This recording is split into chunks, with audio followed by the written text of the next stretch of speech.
Raw Deal Podcast, July 26th. I got meetings starting tomorrow, so my fun is over. And as you can see, I got a haircut, but I'll see if you guys can see it. I got the chick there sliced my neck open while shaving the back of my head. So, oh man, my God, what the hell? She was like, if it was a little nick, I wouldn't really care, but like it's kind of a cut. I'm like, oh great, first time trying out a haircut place, she slices my neck open with a razor.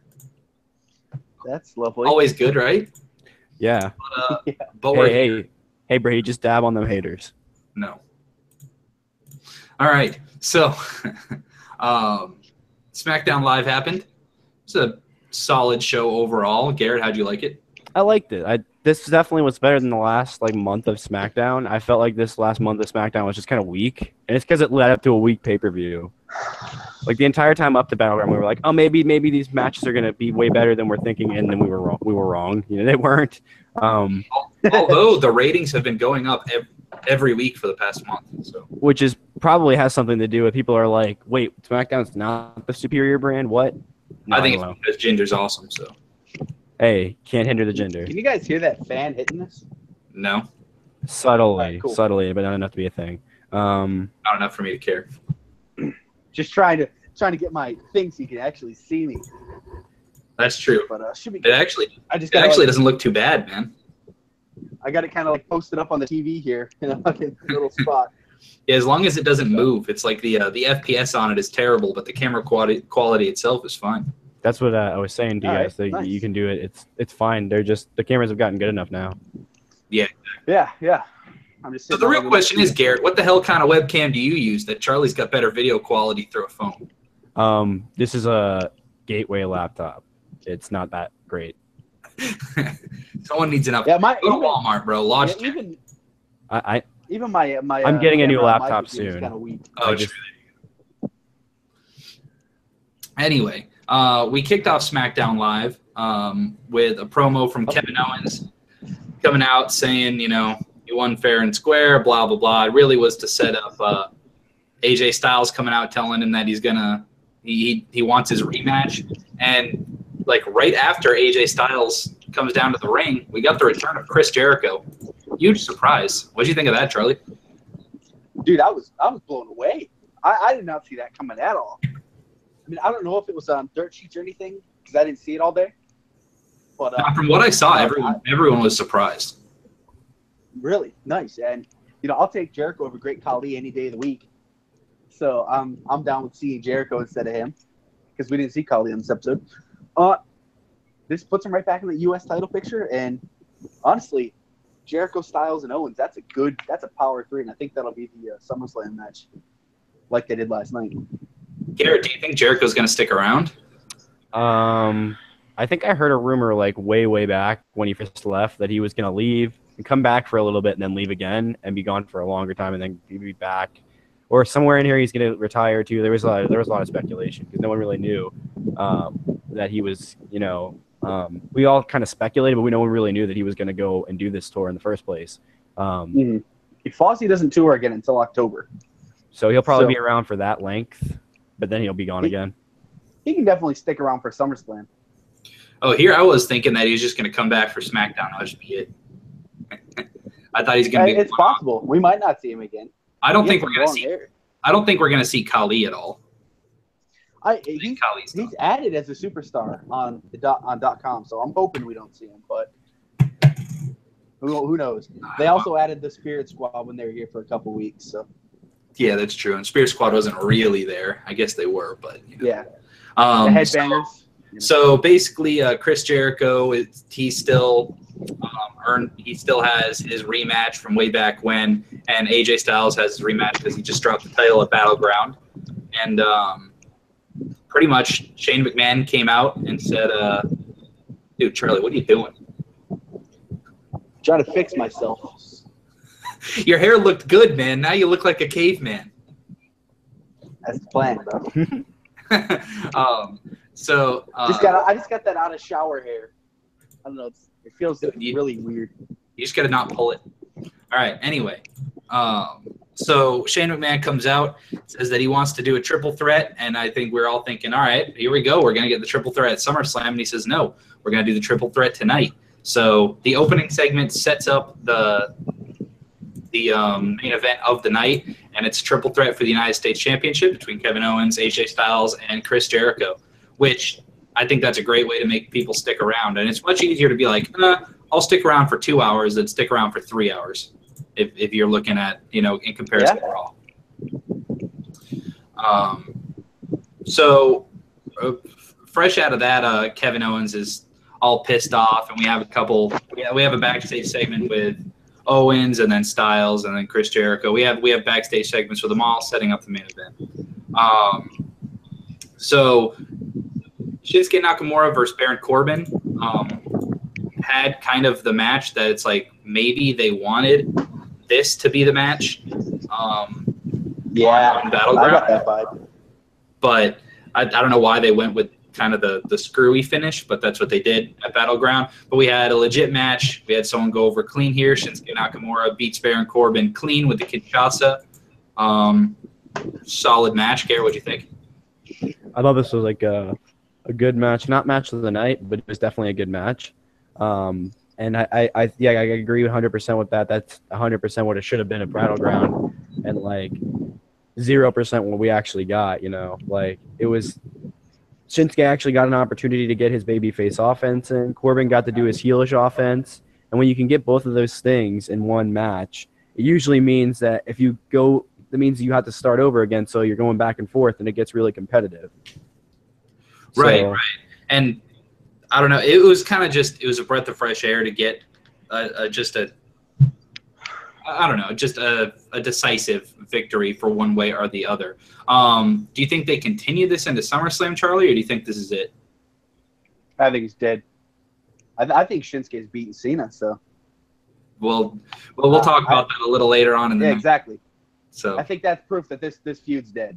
It's done now. So. Well, yeah, absolutely. If Shinsuke wins his match next week, then the feud's definitely over. So, Naomi was backstage giving a terrible promo. Natalya showed up and gave an even more terrible promo. Pretty much. She didn't even show up. They just panned the camera to the right. Well, what I think is kind of funny is that when you look at the views, like politically, that WWE usually presses on its fans, it's generally very, very conservative. Not many liberal views.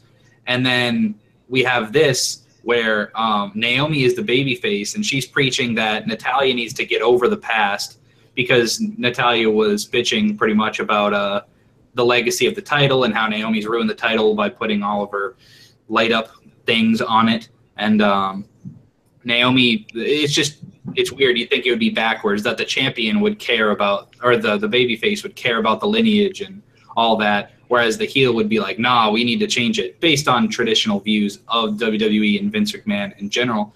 But basically Natalya it was not good. I think they made another reference to her cats, and it was, yeah. Garrett, what'd you think? Did you throw it to me? Yeah. Okay, sorry, audio got a little messed up. I mean, dude, like they don't need to have these segments for everybody. I mean, like if you're gonna have these segments, don't make like every segment backstage, in either an interview or just random. Like I like the random them just sitting there, like the cameras just happen to be there when these two wrestlers are talking. Like I prefer that because I don't know. It just better. Especially if you're gonna have something like this, because then you can just have two wrestlers show up who would also be in the locker room. Like I don't know. Right, you got plenty of people that can stand in the background and like chime in or whatever. Oh, what do you think? So and so. It could be some third party that has nothing to do with the feud, but at least get them on TV a little bit, right, Charlie? Yeah, I mean, this could who would they not use? Well, actually, they used all 8 women. So yeah, I mean, it's. But still, I'm saying like it doesn't even have to be a woman. You could throw it over to. You could be like, well, what do you think, Sammy? And Sammy's gonna stand there. He's like, I don't want to get involved. Something simple. That's true. Could make it. Yeah, make it fun. Throw it to a that would be so great. Just some random person. Just Sammy sitting in the background, fidgeting around with different stuff, being neurotic. And just what do you think, Sammy? And he just jumps. Some catering guy, dude. They could be walking through the lunch line, grabbing lunch, and it could just be. Oh, dude! # catering guy. Earlier today, and it's like they could do like cell phone video of like some They do a bystander lot of that with recording NXT, it. man. That earlier today, and it's like some random thing.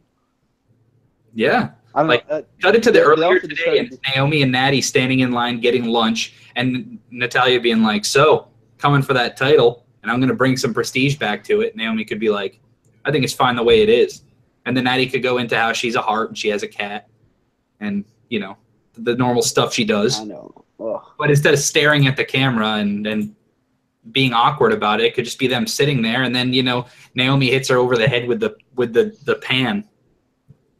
The lunch tray. Be great. Then they jump each other in the hospital. Exactly. That's what we need, bro. Dude, proud of you that you've seen that segment. All right.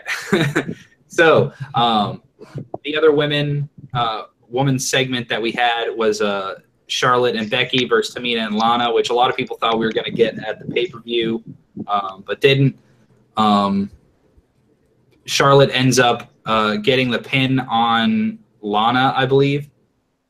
Yes, Lana got pinned. I kind of And skipped basically, Lana, it was one of those, they just teased some dissension between Tamina and Lana. Basically, Tamina is trying to teach Lana how to be good, which is like if you had to pick any of the women in the locker room reasonably to teach you how to win, I don't think Tamina would be the pick.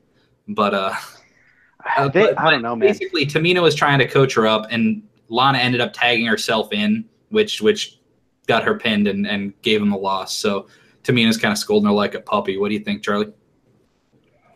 Honestly, I think this just all comes back to that shakeup. It did not do any wonders for both brands. Well, there's a rumor that we're going to have another shakeup right after SummerSlam. So that would just be a mess. They should keep it where it's at, but they should call people. They should call like, I don't want to say call NXT people up, but move them up throughout the year. Because both women's divisions need a makeover. yeah, it's true. They always save people for the Royal Rumble or the night after Mania. No one ever seems to get called up other than those two nights. That's why it was cool when Kevin Owens showed up and answered a U.S. title randomly. Yeah, I mean, this is just it all. You know, they have no direction for them other than the title feud, so they just throw them in a tag match. And supposedly Nikki Bella's coming back. You have Maria Kanellis, who you're probably paying way more than any of these other women who you're not even using. You know, and then you got your title what's feud. funny is that Nikki's coming back, and there are people in the company right now that apparently, like, they conveniently came back after Nikki Bella was out of the company, and it was rumored that she was blocking them from coming back, which is Maurice, which we saw they actually played to that on TV, and Maria. Mm-hmm. So it's interesting. Yeah, I don't understand not using Maria. And then Carmella, you know, she's not in a feud either. She's just, I got this. I got my case. Yeah. You know, you got your 7 active women's wrestlers, and then Maria and Nikki, who aren't on TV right now, and they just got one feud. What do you think about the way the women, other than the title feud, is getting booked, Garrett? I think I agree with Charlie. It's like they definitely need to rethink what they're doing, because on Raw you have the circle of doom of the same 4 superstars, except with one difference being Alexa Bliss this time instead of Charlotte. You know, I mean, it's fine to do that, but like SmackDown's now doing this thing where like instead of having a match, they'll just have a tag team match or a number 1 contenders match, and then they'll have just a random singles match at the next pay-per-view. I mean, it's like whatever, but like, you know, I thought there was supposed to be this whole thing about like wanting to make sure that they're like treated the same as the men, whereas that would never happen in a men's feud. The cat is making her way onto the podcast. I mean, just an example. Take it back a few months when SmackDown Live was just starting. You had 3 women's feuds, and you felt something about all of them, whether you hated it, you didn't, you know, or you loved it. Just take it back, and they only had 6 women on the roster. I don't know. It's weird. It's a weird thing. I mean, they're trying to do something with Tamina and Lana. It's just people aren't interested. But at the same time, no one was interested in Jinder Mahal, and all of a sudden we're talking about him on a weekly basis, not just because he's champion, but because of the stuff that he's doing. So yeah, it's just they're falling into this loop of I don't know. I don't know where they go with it. I mean, they do the same thing with the men. They have one feud and they have another feud, and then they put them in tags against each other, and then they split it up. You know, with what was it? Aiden English and Mike Kanellis versus Dillinger and Zayn happened tonight. It's like, so you have these two feuds. You have Zayn versus Kanellis and Dillinger versus English. You have them face off at the pay-per-view against one another, and then you have a tag match between the two. And then next week you'll have Zayn versus English and Dillinger versus Kanellis, and they'll have them tag again, and then you'll have a feud again at SummerSlam. Like, they do the same thing with the guys. There's just more of them, so it gets masked up. I'm noticing this. That they're having trouble booking feuds that are not for titles. Tag titles, that's its own thing. They haven't had a good one. Breezango and Usos was special because they did something different. But when the feud is not for a title, it has trouble. And that's what made Roman and Braun feel so special. It was a great feud, but it was not for a title. You know what I mean? They don't do that too often, where your biggest feud is not for a title. I don't. It seems to be. I can't put the right words, but that's where I think a big issue lies. But then all of a sudden, if they push a mid-card feud, then, you know, the U.S. title match or whatever, they decide to push Kevin Owens and AJ Styles, their match, more than the main title feud. And then all of a sudden we come on here and we bitch about how Jinder Mahal and versus Randy Orton isn't something that we want to see on the, like, you know what I mean? There's only so many things that you can do on a show that people are going to care about. I don't think people are going to be super psyched about everything. And when you want to build a show around something, you build it around one feud. Raw has been built around Braun Strowman versus Roman Reigns for months now. And the main title feud, the only reason it feels special is because Brock Lesnar is like never on TV. Yeah, they don't need Jinder out there wrestling Ty Dillinger every week. Jinder was fine doing his 3 minutes a night. Just having him on the show, having him cut something. A lot of people dislike Jinder's title run, but I think they're doing it's different. Yeah, I mean, I like that. So Jinder came out after the women's tag match, and he said that he demanded a SummerSlam opponent. Dude, they're gonna give you an opponent. You're the world champion. You don't need to come out and demand competition. You're not Braun Strowman, dude. If he thought that he wasn't gonna get a match at SummerSlam, he's wrong. And I mean, he could have played up this thing that, well, last SummerSlam I didn't have an opponent. You know, he wasn't champion last. So I didn't have an opponent at the Royal Rumble. If you think that the biggest title in the company isn't going to be defended, you're an idiot. Exactly. I'm just saying he could have played off that a little bit. They didn't touch it. So he comes out. He's demanding a SummerSlam opponent. He's like, I don't know who my opponent will be, but I'm not talking in English anymore. I'm going to talk to my people. I'm going to speak in Punjabi. And then the third word that comes out of his mouth is John Cena. So we instantly knew. Ruins the fact that Cena is going to come out. So then John Cena comes out a couple minutes after you hear him say, plain as day, John Cena. Cena comes out, basically says he's the man. He's going for the title at SummerSlam. That's it. And walks off. But then did Shane McMahon come out right away? I think he did, right? Yeah. Came out at the end, I should say. They got a couple jabs. But it was still during the segment. Like, John Cena was like on his way back up the ramp. And Shane McMahon comes out, he's like, hey, you don't call the shots around here. I do. And we had someone that's been looking impressive as of late, Shinsuke Nakamura. And John Cena and Shinsuke Nakamura are going to face off next week against each other, and the winner will face Jinder Mahal at SummerSlam. So the first question I'm going to throw to Garrett is, should they have saved this match? Shinsuke Nakamura versus John Cena? Yeah. Yeah, absolutely. You're talking about like one of the top guys, if not the, for quite a bit of time, and the top guy in terms of accomplishments and top guys. Some two top guys that are the bar. You know, like anyway, yeah. I mean, this is going to be one of the best matches in probably. I assume this is going to be the Smackdown main event next week.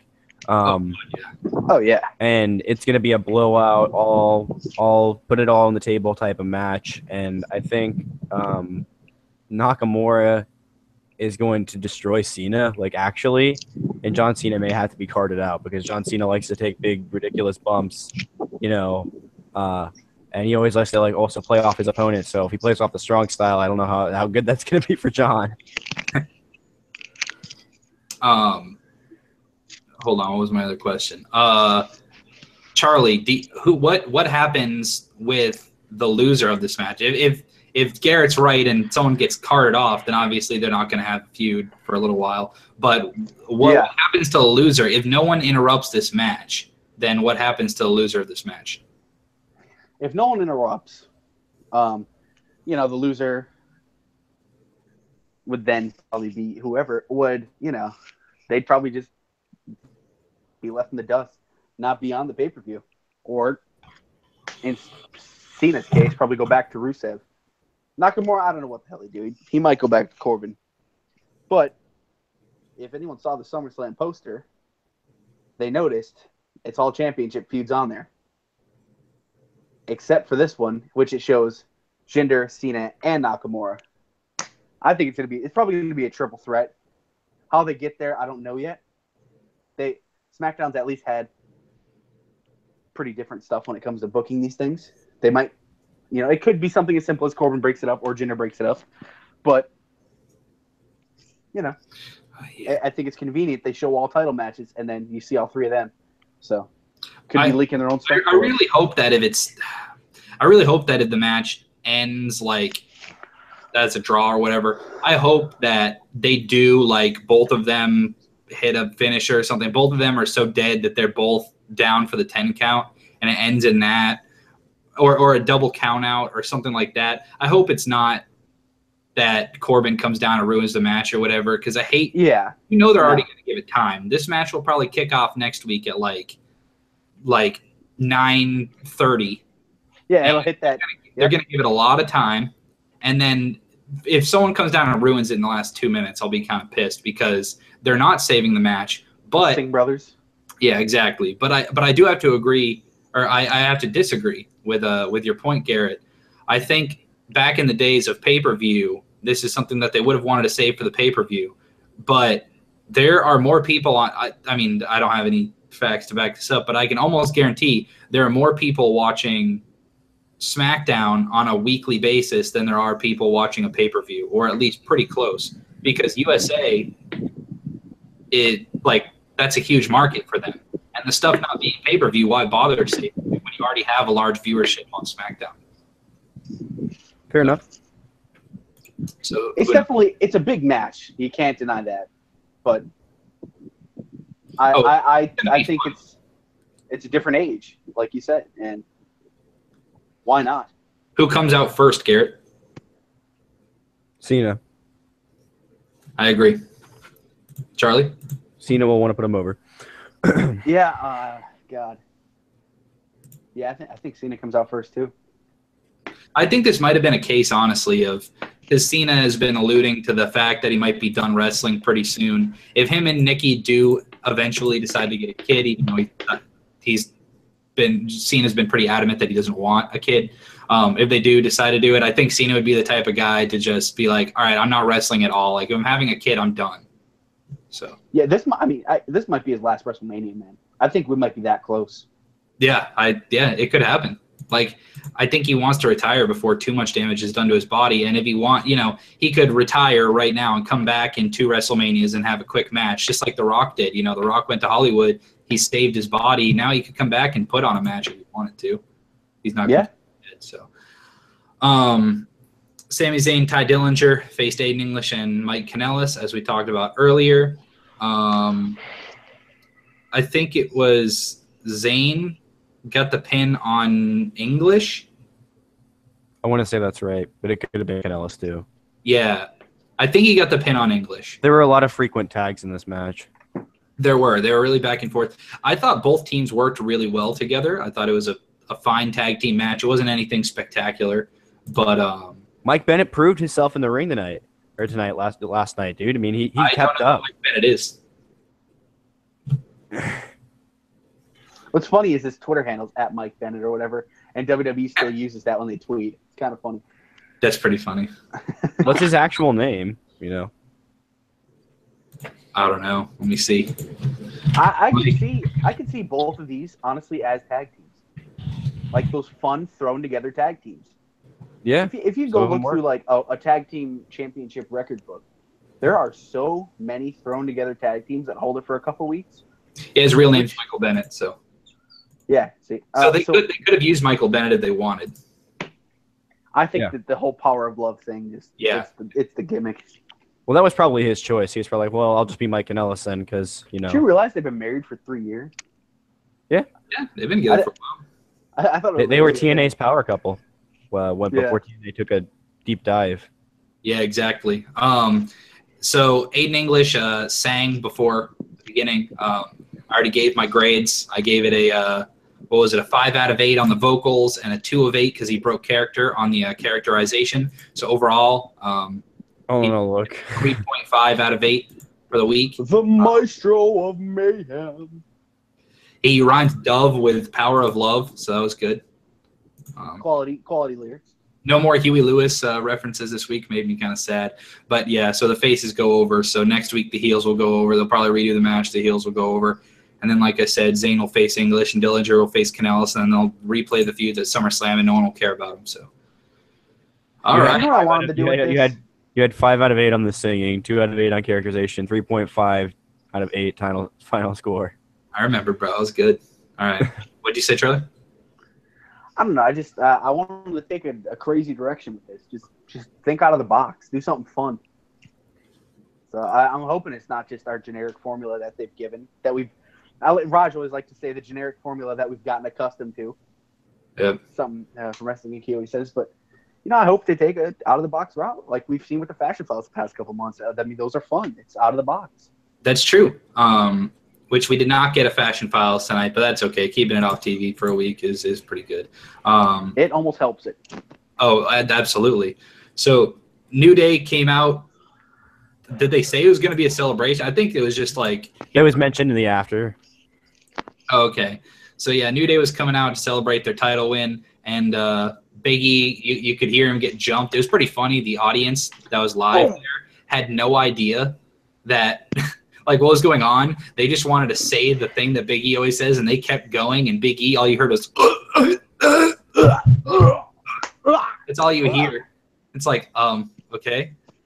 The real question is, did they hit him backstage, or was he just improvising noises? Oh, he was improvising.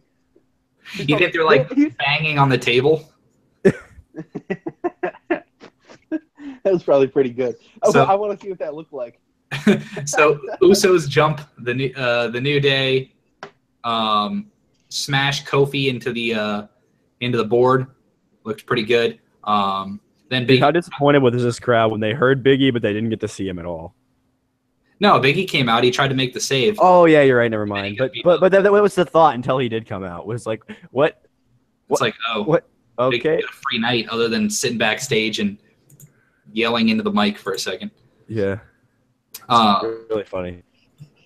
But yeah, so this is good, man. This is what they need to do with the Usos, in my opinion.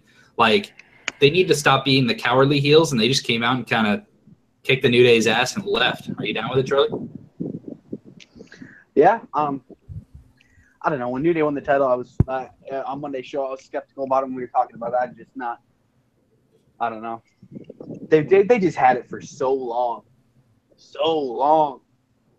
and it's only been a couple months. But I don't know. Maybe they can surprise me. I mean, they were good last time for a long time. So I just I don't know. I hope I hope it's different than it was. Leon Bell, hello. It was getting old. Welcome. Garrett, I don't think this hurts New Day at all, and it definitely helps the Usos to seem more badass, right? So I think it's a win-win. Yeah, I don't see why they can't be the badass heels. I mean, we don't really have that too many right now, like the Revival and Gallows and Anderson, but and I guess Cesaro, but they're all like on Raw, and the SmackDown doesn't really have that right now. So unless you count the Colons. Yeah, SmackDown heels go to Eddie Money. So. It's true. 2 tickets to paradise. Yep. So real quick, let's talk about Breezango. 2 tickets to paradise. No. So it seems like the consensus online is that it is going to be Rowan and Harper, but some people have also thrown out, where the hell is Dolph Ziggler, and could he be behind it? He's on my shirt. That's where he's at, bro. Shout out DZ crew. Gnarly, bruh. Do you think it could be Ziggler, Garrett? I don't know. I really want it to be like Chad Gable and Shelton Benjamin. Like, that would be great. What if it's Chad Gable, Shelton Benjamin, and Dolph Ziggler? Dude, they're all former amateur wrestlers. They're all high level. I mean, Ziggler's in the what university is it? A Hall of Fame?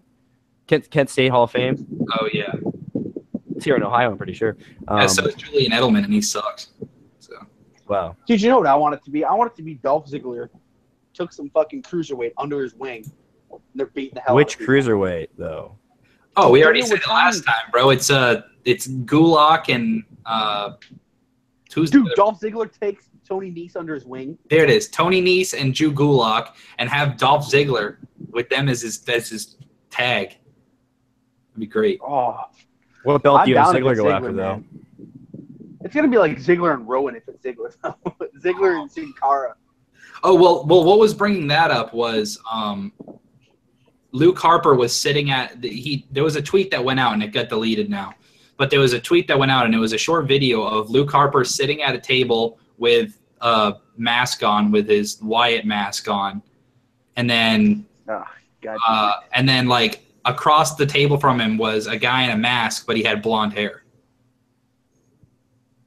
I'm down if it's Ziggler. Is it Ziggler joining the Wyatts? Wow, that would be terrible. Dude, they got to get away from the Wyatt thing. Dude, Dolph Wyatt. That'd be so lame. I'm down. So when the I'm superstar talking shakeup like happens. Oh no, I know who it is. It's Ellsworth. Wait, hold on. If we do have a Oh new my superstar, if we have a new superstar shakeup It's Emma. after SummerSlam and Wyatt comes back to SmackDown, that could be setting this up to have Harper and Rowan back. It's Summer Rae. Imagine if he came back to SmackDown. He's been on Raw for 4 months. What has he done? Some people think Charlotte's going back to Raw. Dude, they can't. They can't do another one. This That'd ruin everything. superstar shakeup needs to be Oh my saved for after God. Mania. I thought they already did it too quick. Like, I would have waited another 2. I would have done it like this month, right at the Battleground, like they did last I year. think it would be nice if Superstar Shakeup was always right after SummerSlam and the call-ups were always right after Mania.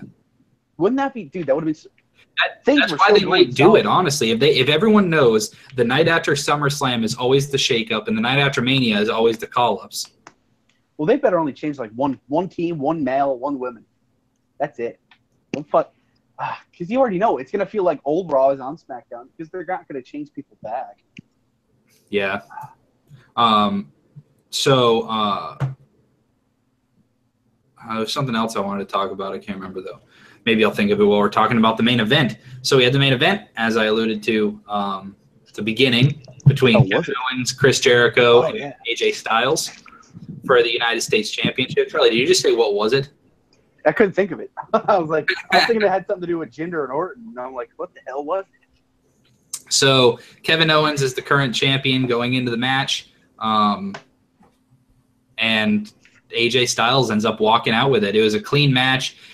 I thought the best spot of the match, which if you guys can think of another spot, you can say it after this, but I thought the best spot was when Kevin Owens hit the pop-up powerbomb, I think it was.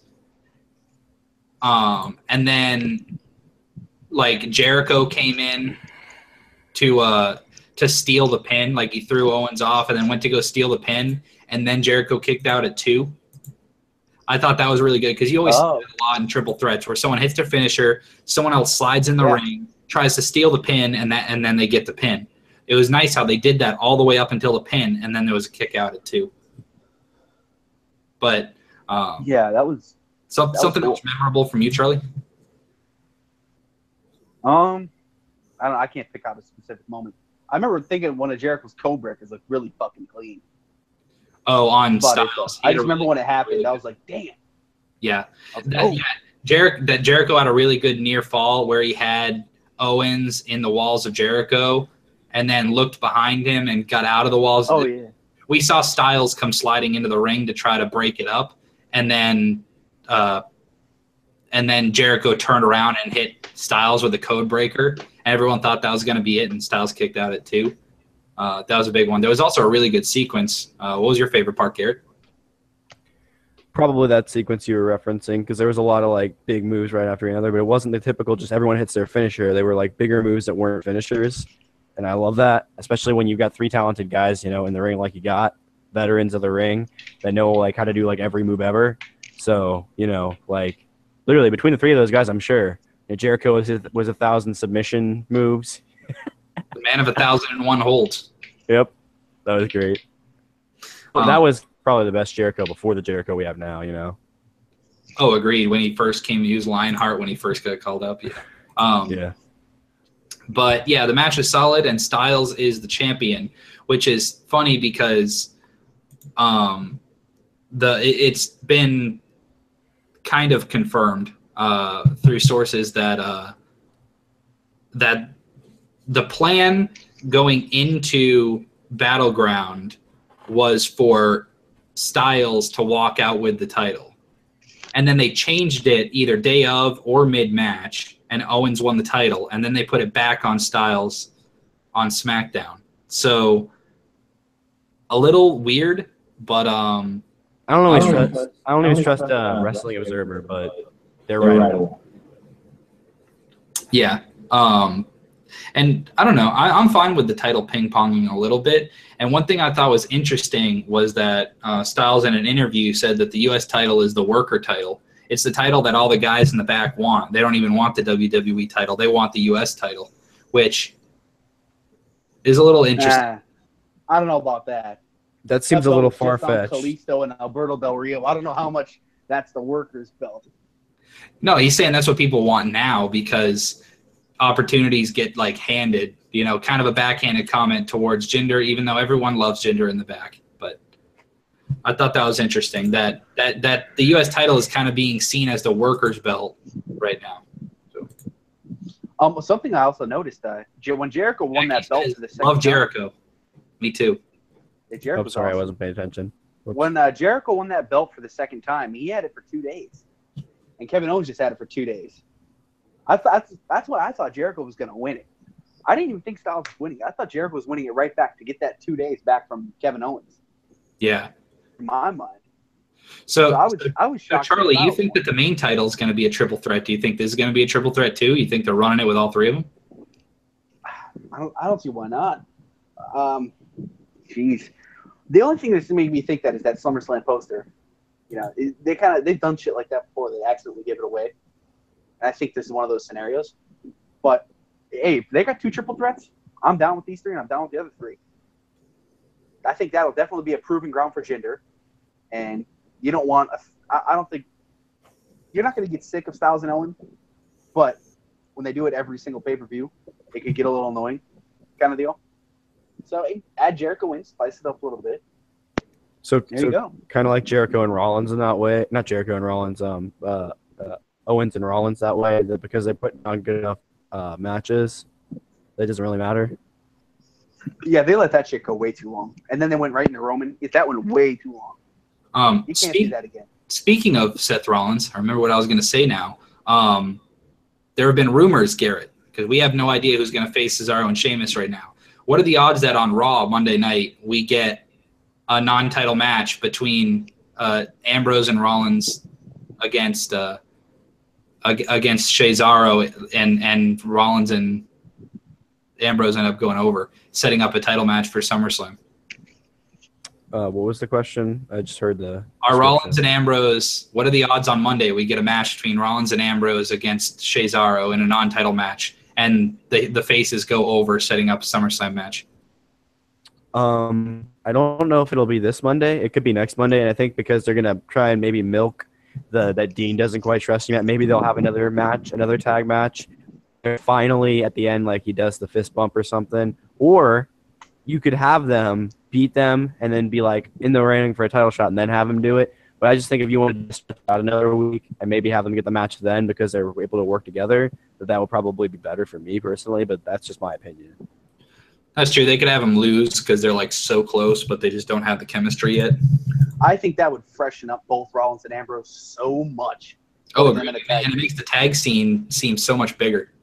And you get people that want the Shield to have a Shield reunion. You don't have to include Roman. You can have Roman doing whatever he's doing, you know. So exactly. You know, Raw's already got the big name tag team, so you add this, it's overkill is what it is. But I'm down with it. Oh, same. Especially if they win it, because I was just saying, literally, when we started this, I love those random teams winning the belt. Yeah. And they don't have to hold it for 6 months. They can hold it for a couple weeks. I mean, look what happened with Cesaro and Sheamus. They just decided to roll with it, but that was a pretty random team when they threw them together. Well, look at exactly. And they won the belt.